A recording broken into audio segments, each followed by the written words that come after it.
વડોદરા જિલ્લામાં RTO, police અને national highway ઓથોરિટીએ વર્ષ 2024માં 19 બ્લેક સ્પોટ જાહેર કર્યા હતા, જેમાં Akota, Fatehganj, Pandya bridge, Dabhoi way junction પર 3 વર્ષમાં 19 અકસ્માત અને 16ના મોત થયા હોવાનું સામે આવ્યું છે.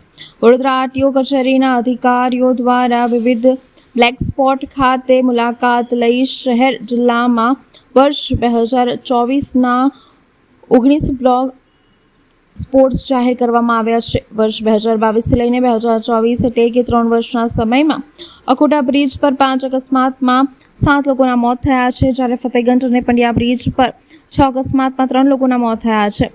ડભોઈથી હાઈવે જંકશન પર 8 અકસ્માતમાં 6 લોકોના મૃત્યુ થયા છે, જેથી તેને બ્લેક સ્પોટ તરીકે જાહેર કરવામાં આવ્યા છે. શહેર જિલ્લાના 19 બ્લેક સ્પોટ પર છેલ્લા 9 અને 6 માસમાં 45 અકસ્માત સર્જાયા છે, જેમાં 30 લોકોના મોત થયા છે. જેવામાં મોટાભાગના બ્લેક સ્પોટ નેશનલ હાઈવે પરના છે. શહેરમાં અકોટા બ્રિજ, ફતેહગંજ અને પંડ્યા બ્રિજની વચ્ચે ડભોઈથી વે જંકશનને બ્લેક સ્પોટ તરીકે જાહેર કરવામાં આવ્યું છે. આ 3 સ્થળોએ રોડ, ફ્લાયઓવર પ્રકારના બ્લેક સ્પોટ જાહેર કરવામાં આવ્યા છે. તે સાથે બીજા HN 48 પાસેના અન્ય 5 સ્થળ છે, જ્યારે જિલ્લામાં પણ આ રીતે 13 જેટલા બ્લેક સ્પોટ શોધી કાઢવામાં આવ્યા છે. ઉલ્લેખનીય છે કે શહેરમાં અવારનવાર અકસ્માતોની ઘટનાઓ વધી રહી છે. આ અકસ્માતવાળા સ્થળોને શોધી તેને બ્લેક સ્પોટ તરીકે જાહેર કરવામાં આવતા હોય છે. તાજેતરમાં જ શહેરમાં અનેક અકસ્માતોના બનાવો સામે આવી રહ્યા છે. લોકોએ પોતાનો જીવ ગુમાવ્યો છે. ત્યારે આ મુદ્દે પશ્ચિમ વિભાગના એસીપી DM વ્યાસે પ્રતિક્રિયા આપી હતી. તમામ સ્થળો પર હાલ ઓથોરિટી ધ્યાન આપી રહ્યું છે અને થોડા જ સમયમાં અકસ્માતો અટકશે તેવું આયોજન પણ કરવામાં આવી રહ્યું છે.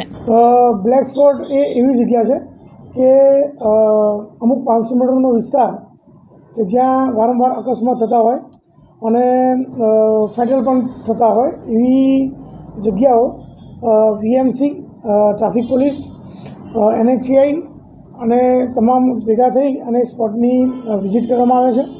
અને ત્યાં જે રોડ એન્જિનિયરિંગમાં શું ખામીઓ છે તેનું ઓડિટ કરવામાં આવે છે અને તે મુજબ ભવિષ્યમાં આ બ્લેક સ્પોટ કઈ રીતે નીકળી જાય અને ત્યાં અકસ્માતો ઓછા થાય તેનું ઓડિટ કરવામાં આવે છે. સાહેબ, ખાસ કરીને કુલ 19 સ્પોટ છે, કયા કયા મેઇન સ્પોટ છે? મેઇન સ્પોટમાં જે જાંબુઆ નેરો બ્રિજ છે એ છે, પછી APMC માર્કેટ છે, એરફોર્સ બ્રિજ છે, કપુરાઈ ચોકડી છે, જેણા ચોકડી છે અને સિટીની અંદર પણ 4 જગ્યા એવી છે જે બ્લેક સ્પોટમાં આવી ગઈ છે, જ્યાં વારંવાર અકસ્માતો થાય છે અને ફેટલ પણ થાય છે.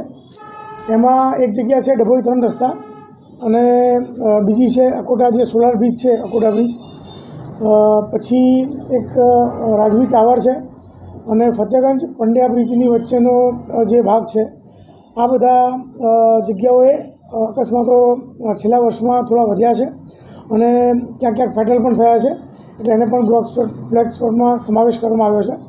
અને અમારા DCP જ્યોતિ પટેલ સાહેબ દ્વારા હાઈવે ઓથોરિટીના અધિકારીઓને બોલાવી અને જે તે જગ્યાનું ઓડિટ પણ કરવામાં આવ્યું છે અને રોડ એન્જિનિયરિંગમાં સુધારો વધારો કરવા માટે VMC તેમજ NHAIને જરૂરી સૂચનો કરવામાં આવ્યા છે. સાહેબ, એને કઈ રીતે સમાવી લેવામાં આવશે? કારણ કે ત્યાં જ અકસ્માત થાય છે અને એને બ્લેક સ્પોટ નક્કી કર્યો છે, તો પછી ત્યાં કોઈ કામગીરી એવી કરવામાં આવશે કે જેથી ત્યાં આ બનાવ ના બને? હા, જેમ કે